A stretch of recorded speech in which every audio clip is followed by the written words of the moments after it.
Howdy.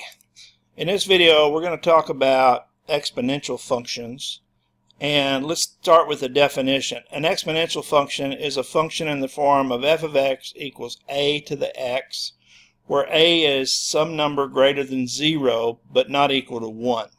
So just remember it can't be 1 and it's got to be a positive number.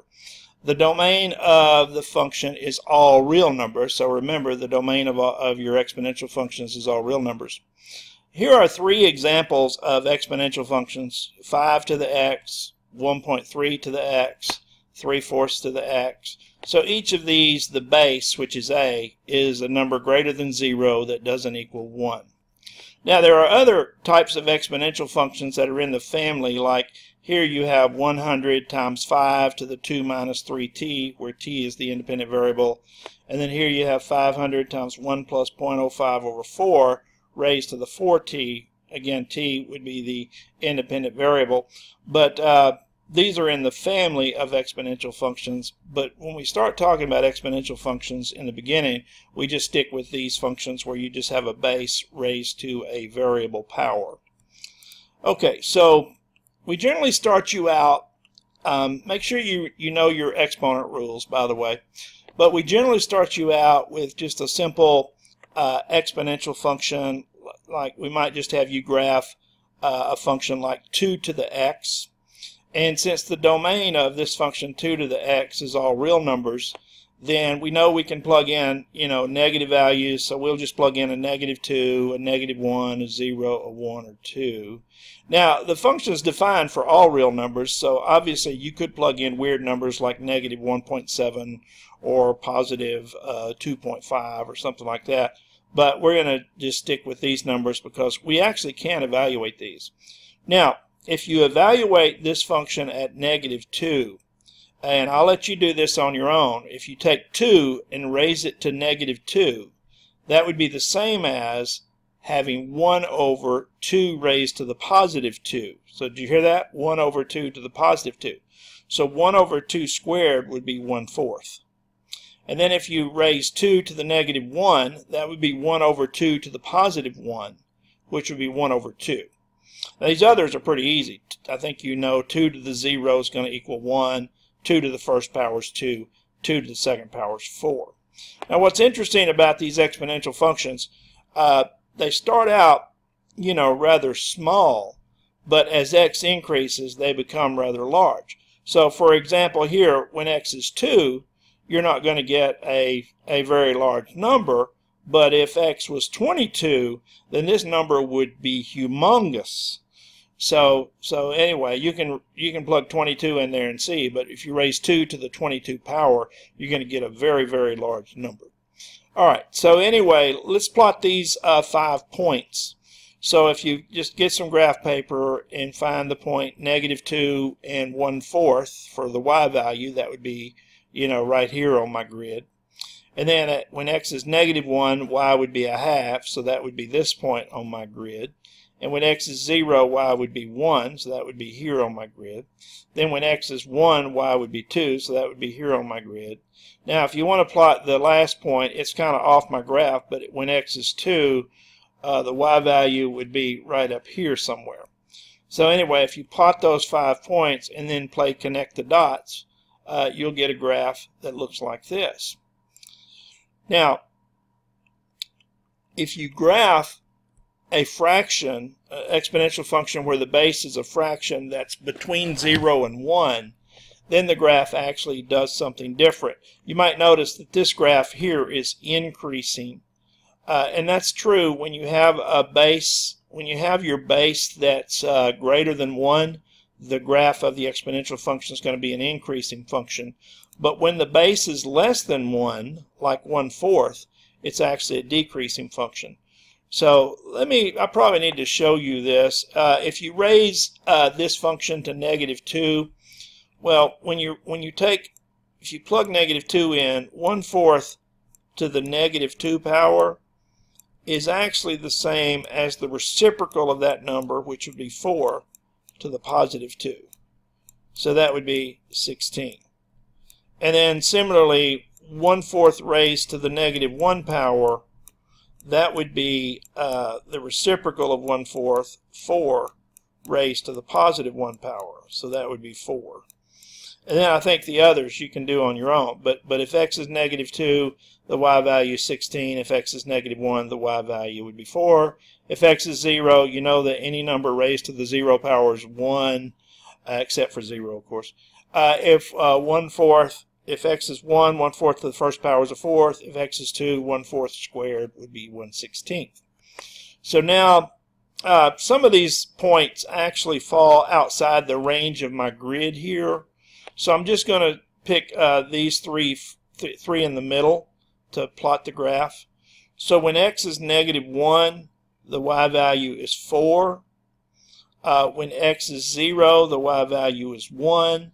And when x is 1, the y value is a fourth. Now those other points, when x was -2, that would be over here, I guess, and your y value would be way up there at 16. And then over here at +2, your y value would be very small at 1/16. But you can see that that's, I think that's enough to kind of give you the general idea of the graph. So I'll end this with some transformations. I like to show these, but I don't usually test on these transformations. But in algebra, we learned that anytime you replace x with x plus a number in a function, then that actually would shift the function to the left a number of units. So, think about the graph of y equals 2 to the x. So if you were to replace the x with x plus 5, that would shift the graph of 2 to the x 5 units to the left. And then when you subtract a number from a function, that actually shifts the function down 2 units. So basically, to graph this function, you would actually go back to this function here, and if you took all of these points and shifted all the points 5 units to the left and 2 units down, you would get a function that's shaped like this, but it actually would be at different points on the graph. All right.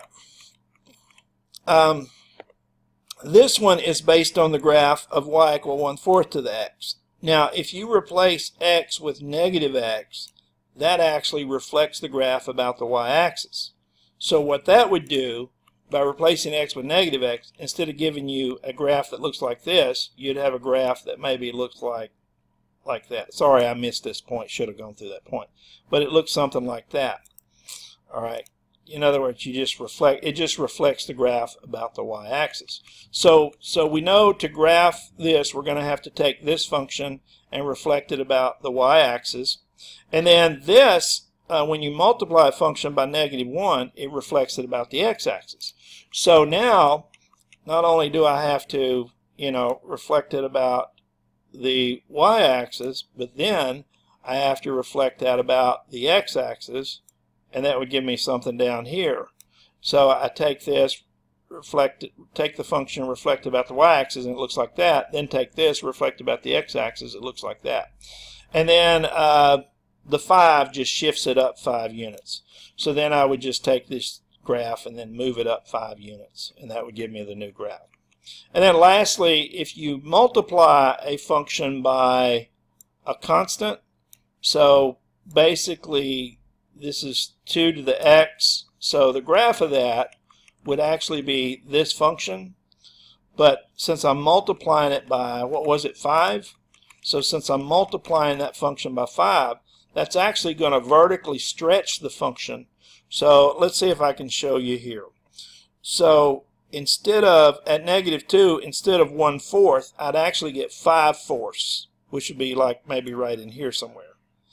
And instead of a half at -1, I'd actually get 5 times a half is 5 halves. What would that be? 2.5. So, up here. And then at 0, instead of 1, I'd be way up here at 5. So anyway, it still kind of has the shape, but it's got that vertical stretch happening there. So it's vertically stretching the graph. Sorry, that little tail doesn't belong there. But anyway, that's what the 5 is. Oh, let me just tell you this too before I leave. A common mistake would be that students would see this and they would say, oh, that's the same as 10 to the x. I can multiply 5 times 2 and get 10. Well, you can't do that. Don't do that, because the rules of your rules will not, order of operations is what I'm trying to say. Your order of operations will not let you do that, because this is an exponent rule right here. 2 to the x is an exponent, and so you can't multiply the 5 times 2 because you would have to exponentiate this first and then multiply it by 5. And since we don't know what x is, you can't exponentiate this. So you just leave it as 5 times 2 to the x. So again, don't write that as 10 to the x, because that would be wrong. Okay? All right, on the next video, I'll talk about the properties of exponential functions.